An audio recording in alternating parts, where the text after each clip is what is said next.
Dziś zapraszam Was na audycję, w której omówię wpływ na polski rynek nieruchomości, na ceny mieszkań tego, co zrobił prezydent Trump, czyli wprowadzenia ceł. Temat wydaje się odległy, a jednak może wpłynąć na polski rynek nieruchomości. Zajmiemy się także drugim tematem mocno rozgrzewającym polityków, czyli taką próbą narzucenia kolejnego podatku na banki, zabrania im ich nadmiernych zysków, ale zastanowimy się też, skąd w ogóle te nadmierne zyski, tak zwane nadmierne zyski w bankach powstają i jak to wpływa na rynek nieruchomości. No bo wydaje mi się, że politycy troszeczkę zatracili się. Z jednej strony chcą nam dać tańsze mieszkania, czy też bardziej dostępne mieszkania, a właśnie nie robią nic, żeby one były tańsze i żeby ten dostęp do nich był większy. Albo robią niewiele. No, zdania są dyskusyjne i o tym będzie w tej dzisiejszej audycji. Jeżeli interesuje Ciebie rynek nieruchomości, zmiany w prawie, trendy, co się tu dzieje, to subskrybuj nasz kanał, pisz nam w komentarzach również opinie o swoim własnym, Twoim lokalnym rynku nieruchomości, o tym, co jest dobre, co jest złe.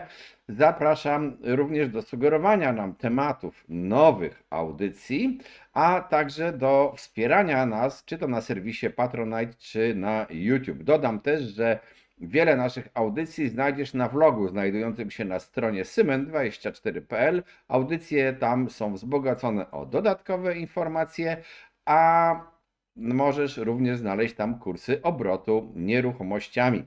I zacznijmy od tego, czy w ogóle polityka celna USA ma jakiś związek z cenami nieruchomości w Polsce. Wydawałoby się, że nie, ale tylko pozornie, bo tak w rzeczywistości globalna gospodarka jest mocno powiązana i działania takiego potężnego gracza, jakim są Stany Zjednoczone, może mieć pośrednie, ale całkiem realne skutki na polski rynek nieruchomości.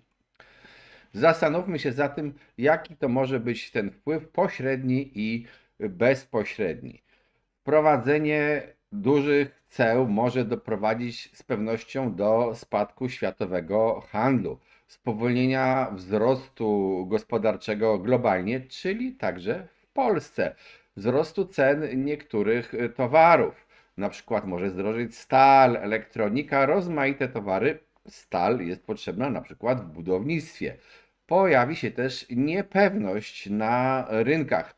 No, trzeba też powiedzieć, że ta niepewność jest potęgowana tym, że tak naprawdę nie wiadomo, czy prezydent Trump wprowadza te cła na stałe, czy zaraz się z nich będzie wycofywał, jak zmieniał zdanie, bo przecież już ta krótka prezydentura Trumpa, druga prezydentura przyzwyczaiła nas do tego, że zdania zmieniane są właściwie co chwilę. Oczywiście ta wojna celna może też spowodować, że my czy Unia Europejska dołączy się do tej wojny, zamiast starać się jakoś dogadać ze Stanami. No i to już w ogóle doprowadzi wtedy do totalnej wojny gospodarczej, a może to oznaczać niższy eksport do Stanów z Unii. Polska może dużo tam nie eksportować, ale nasi partnerzy eksportują dużo do Stanów, na przykład Niemcy, a my jesteśmy mocno z tą gospodarką niemiecką powiązani, chociażby z ich przemysłem samochodowym. To może spowodować spowolnienie wzrostu płac w Polsce. Możemy mieć także do czynienia ze spadkiem inwestycji, zarówno publicznych, jak i tych prywatnych, z dalszym pogorszeniem się nastrojów konsumentów. Dlaczego mówię dalszym? Bo w jednej z poprzednich audycji pokazywałem Wam wykres nastrojów konsumenckich w Polsce badanych przez GUS i one są nadal ujemne. Patrząc się z tego punktu widzenia, to efekt dla cen nieruchomości może być taki, że będzie dalsza presja na spowolnienie wzrostu, czy nawet na spadki cen nieruchomości. Jeżeli gospodarka wyraźnie wyhamuje, popyt na nieruchomości może spaść. W ramach tej wojny celnej rozpoczętej przez Stany Zjednoczone możliwe są również zmiany na rynkach finansowych, w tym kursu złotego i stóp procentowych, bo konflikty handlowe często powodują odpływ kapitałów z takich rynków, nazwijmy je wschodzących, Polska ciągle do tych rynków wschodzących należy. I ten odpływ też często jest do takich bezpiecznych przystani, jak dolar, jak frank szwajcarski. Właśnie, czy dolar teraz będzie traktowany jako bezpieczna przystań? No zobaczymy. Wszystko to może skutkować w jakimś terminie osłabieniem złotego, wyższą inflacją, presją na utrzymanie wyższych stóp procentowych przez Narodowy Bank Polski. A to już bezpośrednio wiąże się z popytem na mieszkania, z cenami, ale do tego wrócę wtedy, kiedy będę mówił o polskich bankach, o sytuacji i tych nadzwyczajnych ich zyskach. W każdym razie te zmiany mogą doprowadzić do nadal drogich kredytów hipotecznych, co równa się niższa zdolność kredytowa, czyli nadal niewielki popyt. Może też dojść z drugiej strony do podwyższenia kosztów materiałów budowlanych. Też tak może się stać. Trzeba jednak pamiętać, że na rynkach, w tym na rynku nieruchomości, są również inwestorzy i nazwijmy to, nie chcę tego używać w negatywnym słowie znaczenia, ale w takim właściwym, czyli spekulanci, czyli ci, którzy grają na różne szanse. Odklejmy się od takiego rozumienia słowa spekulant, jaki chyba nam wdrożono po wojnie w czasach PRL-u i które ciągle to znaczenie tego słowa w Polsce istnieje. No i w każdym razie ci ludzie prowadzący spekulacje, czy też różne inwestycje, często w takich czasach niepewnych szukają bezpiecznych aktywów. I tutaj w drugą stronę nieruchomości bywają takim bezpiecznym aktywem. Powstaje jednak też pytanie, czy takim bezpiecznym aktywem będą nieruchomości polskie i dla kogo? I mieszkania w Polsce. Czyli podsumowując, jaki jest wpływ tych ceł? No, może być to, że nastąpi spowolnienie gospodarcze, czy to w Polsce, czy globalne. To w zasadzie jest połączona gospodarka, co tak naprawdę na rynku nieruchomości może przyczyniać się do spadku popytu, możliwych zatem spadków cen. Mogą nadal być wysokie stopy procentowe. Mam nadzieję, że nie będą podnoszone, ale też niektórzy obawiają się, że ta wojna celna może doprowadzić do wzrostu inflacji, więc kto wie, zamiast spodziewanych obniżek możemy nagle dostać podwyżki stóp procentowych NBP, czego z pewnością byśmy nie chcieli.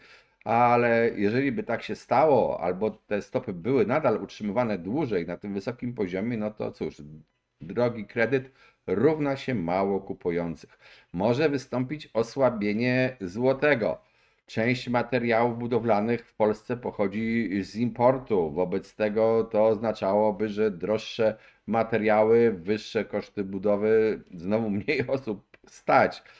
Może być też tak naprawdę w ogóle ucieczka kapitału do USA. Kto to wie, może tak się zdarzyć. Oznaczać to może mniejszy popyt inwestycyjny w Polsce.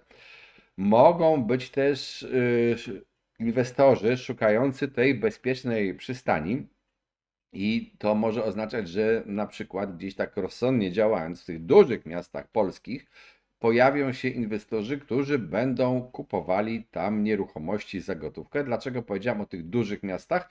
A powinien to doprecyzować. Nie we wszystkich dużych, tylko w tych dużych, które idą ciągle w górę i w których można powiedzieć mamy no wręcz w cudzysłowie strukturalny niedobór mieszkań, bo są takie miasta w Polsce, a są, pamiętajcie, też rejony, w których po prostu w zasadzie dochodzimy do sytuacji, gdzie jest nadmiar mieszkań, gdzie mieszkańców po prostu zdecydowanie ubywa.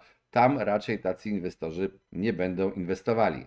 Wszystko oczywiście zależy od tego, czy ta wprowadzona przez Trumpa bariera celna otaczająca USA to jest taka tylko retoryka, zagranie chwilowe, z którego on się będzie wycofywał dość prędko, czy też będzie to jakaś trwała, dłużej trwająca wojna celna między USA a całym światem. No, w każdym razie, gdyby to miało dłużej trwać, to na pewno nie będzie miało to dobrego wpływu na całość gospodarki, a to się w jakiś sposób przekłada na polski rynek nieruchomości, także tych mieszkalnych.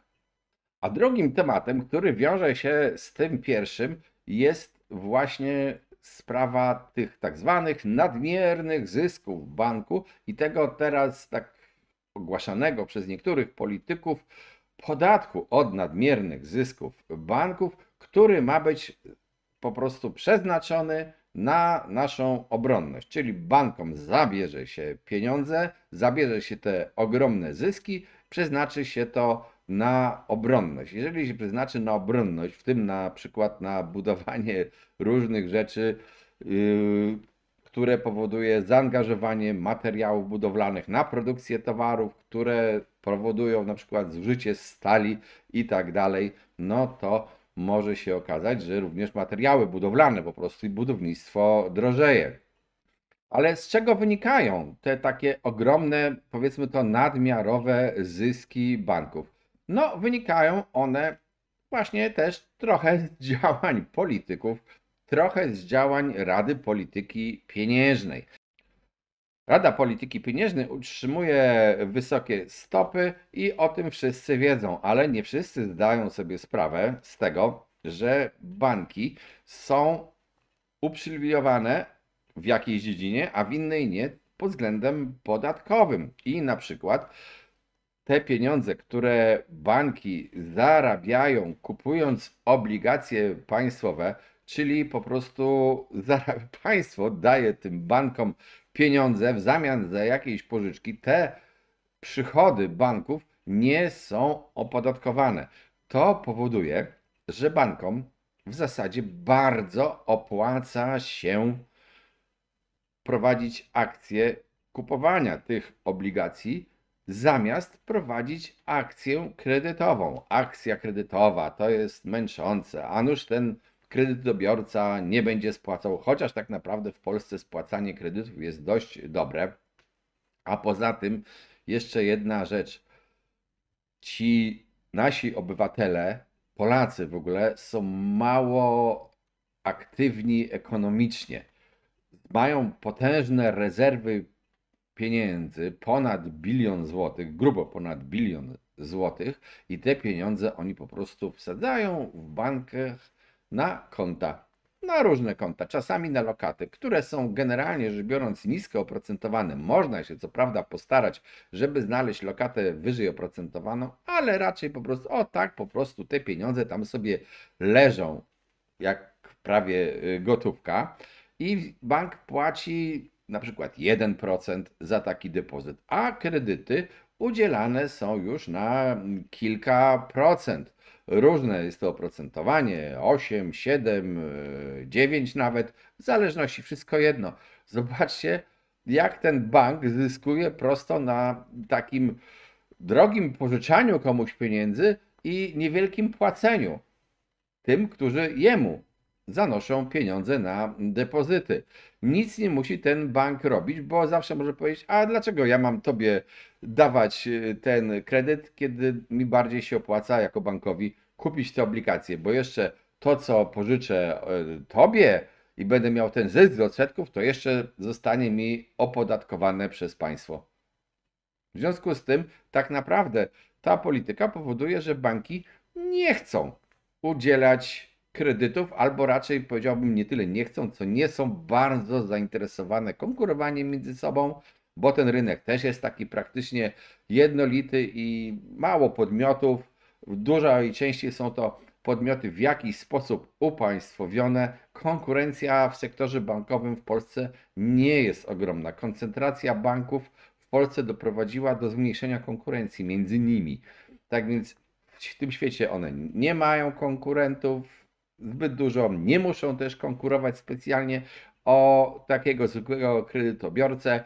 Mają dostarczane przychody właśnie przez państwo. Jeszcze w dodatku te przychody dostarczane przez państwo zwolnione są z podatków. No po prostu żyć, nie umierać. W zasadzie to można by powiedzieć, że jeżeli bank prowadzi akcję kredytową, to zachowuje się dziwnie, wbrew swojemu interesowi. Oczywiście trochę przesadziłem, ale no tak to praktycznie wygląda.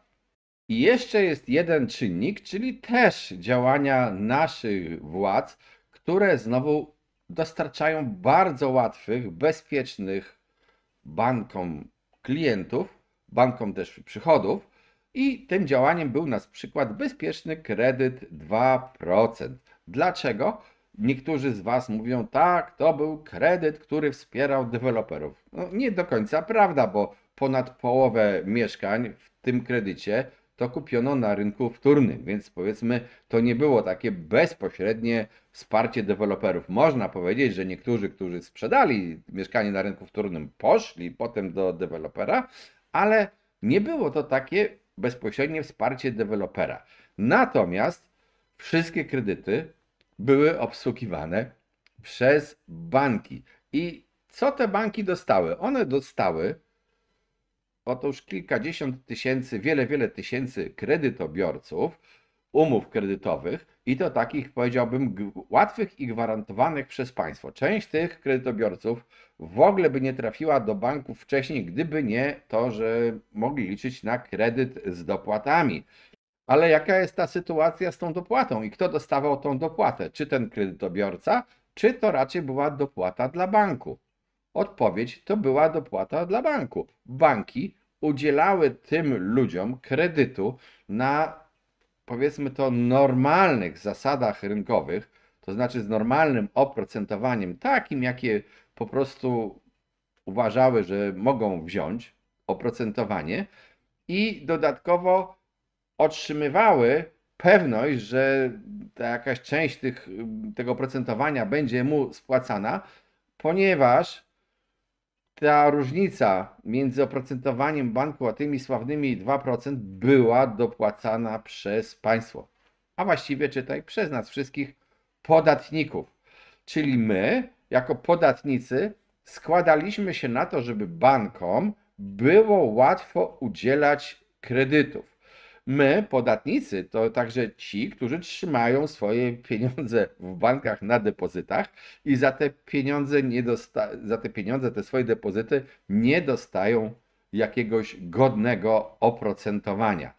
Czyli można powiedzieć, sytuacja była taka, nie dość, że jesteśmy kantowani na depozycie, kantowani w sensie ogromnej różnicy między depozytem a kredytem, to jeszcze sami z własnych pieniędzy, jako podatnicy, sfinansowaliśmy bankom akcję kredytową, która ich w ogóle zniechęca do myślenia o tym, żeby nam albo podnieść oprocentowanie za depozyty, albo obniżyć oprocentowanie kredytowania wtedy, kiedy idziemy po ten kredyt. Nie tylko jako osoba, która chce kupić mieszkanie, ale jako przedsiębiorca, jako ktoś, kto chce kupić samochód, cokolwiek.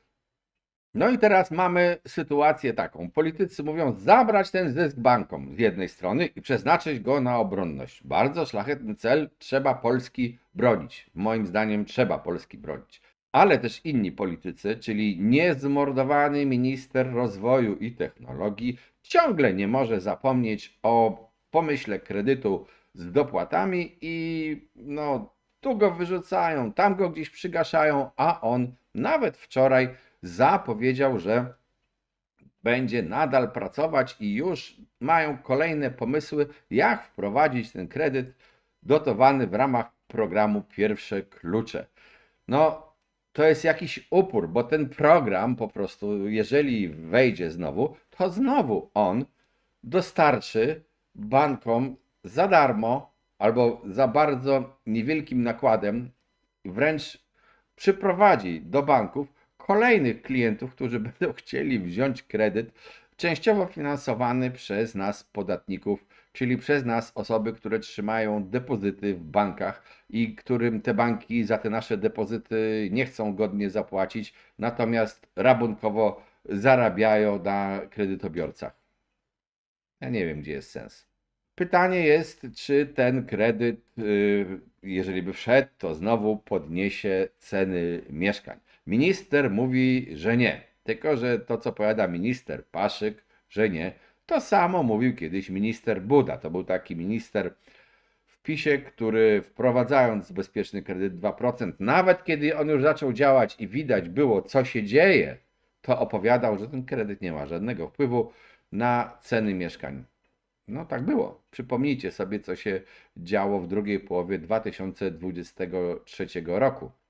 A jeżeli minister faktycznie chce wprowadzić kredyt, który nie wpłynie na rynek nieruchomości, na ceny mieszkań, ponieważ, jak mówi, tam jest wiele bezpieczników, to może wprowadzić tyle bezpieczników, że po prostu prawie nikt nie dostanie tego kredytu i wtedy faktycznie nie będzie jego wpływu na rynek mieszkań. Tylko po co w takim razie męczyć publiczność tym projektem? Za politykami nie dojdziesz. Podsumowując, no to sprawa wojny celnej rozpętanej przez prezydenta Trumpa, a właściwie na razie jeszcze może nie wojny, ale już wszyscy albo wielu polityków odgraża się, że na cła amerykańskie musimy odpowiedzieć cłami, co prowadzi do wojny celnej. No, nie wiem jak to się skończy, bo prezydent Trump zmiennym bardzo jest. Ale jeżeli by miało faktycznie dojść do takiej wojny celnej trwającej długo, to może mieć to negatywny wpływ na sytuację gospodarczą w Polsce, a negatywny wpływ na sytuację gospodarczą powoduje również niepewność pracy, lęki, małą presję na podwyżki z jednej strony, ale z drugiej strony może być też odbijać się inflacją, więc krótko mówiąc, na dwoje babka wróżyła. W każdym razie nie jest to dobry sygnał dla polskiego rynku nieruchomości. No ale może się stać też, że prezydent Trump dziś te cła wprowadził, a za tydzień je odwoła. A z tym tematem oczywiście pośrednio wiąże się również to, co będzie Rada Polityki Pieniężnej musiała zrobić ze stopami procentowymi. Gdyby doszło do podwyższenia się inflacji na świecie, to pewnie też będzie podnosić nasze stopy zamiast opuszczać, co znowu zahamuje popyt na rynku nieruchomości, przynajmniej ten wynikający z kredytu. A co do samej dostępności kredytów mieszkaniowych, już abstrahując od tych ceł i załóżmy, że tej sytuacji nie ma w tej chwili z tymi cłami, tylko samą czystą sytuację kredytową. Dzisiaj nasi politycy powinni doprowadzić do tego, że oprocentowanie kredytów w bankach jest mniejsze. I nie powinni tego robić na przykład poprzez wyłącznie apele do Rady Polityki Pieniężnej, ale mogliby to również zrobić swoimi własnymi działaniami.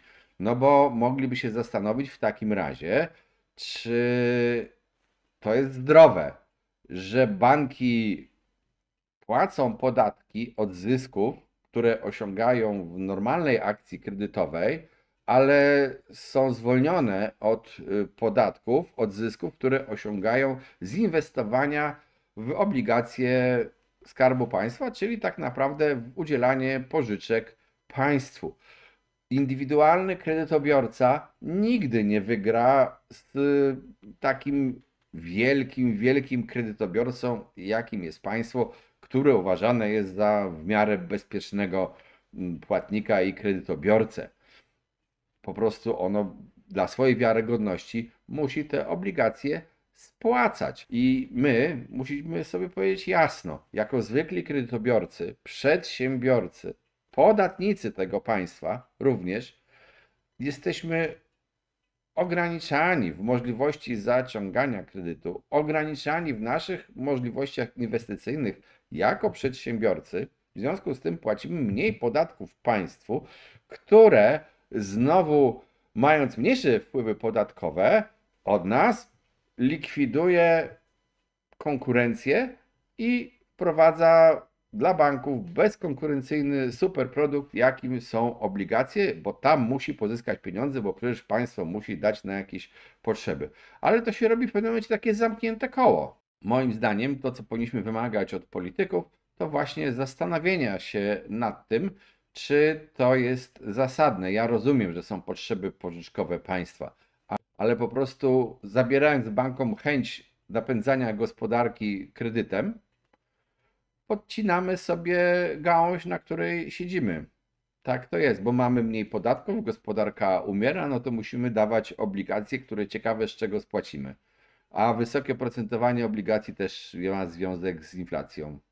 Natomiast nieszczęściem będą politycy, którzy będą nam usiłowali powiedzieć, że zrobią dobrze wszystkim nam, wprowadzając programy dopłat do kredytów mieszkaniowych. Ja wiem, że niektórzy na tym oczywiście mogą skorzystać.